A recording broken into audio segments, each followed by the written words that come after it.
only regret is why didn't I invest more? To stop believing that I'm going to earn more, then only I'm going to start saving. Right now, there are mutual funds and ETFs in the country. You can start investing with 10 rupees. Best way to actually learn is also to dip your toes a little bit. Start small, but then just forget about that money once you invest it. And think like you're going to get this money, 10 years later, 20 years later, and then you'll see the magic. For someone who graduates at 22, if they take some 10 years, 15 years to just figure out that they need to start investing, they would probably end up with only half of the retirement corpus because they missed out on the very big compounding opportunity early in their career. So we always also, encourage our audiences to start first, not worrying about how much they're starting with. Yeah. So a lot of people also have this mentality that I don't earn enough, I don't have enough money to make more money.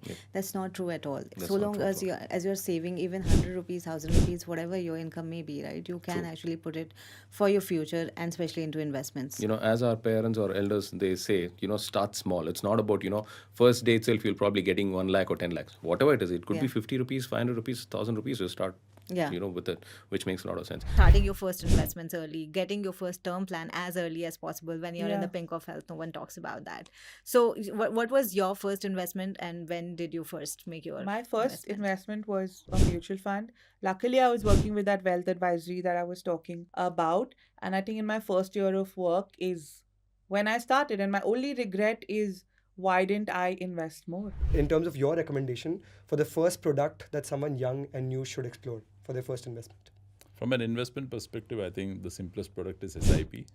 Because one, it's easy on the pocket also for somebody who's starting new, may not have too much of capital. Technically, you can start a SIP with as low as 100 rupees per month. You mentioned 100 rupee funds. In fact, I recently saw 10 rupee funds.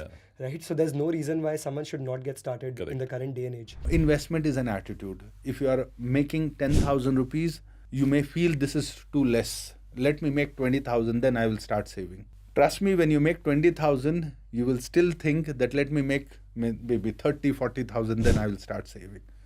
So first is you have to stop believing that I'm going to earn more, then only I'm going to start saving. Inculcate that nature, that culture, that attitude, that habit within yourself. We also always, encourage people to get into mutual funds and ETFs as a beginner. Another important fact is that you can get started with a really small amount. So the best way, I think even you would have figured out that until you really invested the money, you probably did not have that much interest to put aside time and learn about it. So the best way to actually learn is also to dip your toes a little bit. So then you start watching, like even if you put 50 rupees in an SIP, then you start watching what's happening with that 50 rupees. But just learning or reading up, a passive learning is not something that will go a long way. After a while, you might just lose interest. What I believe is the best way to learn is by putting capital in.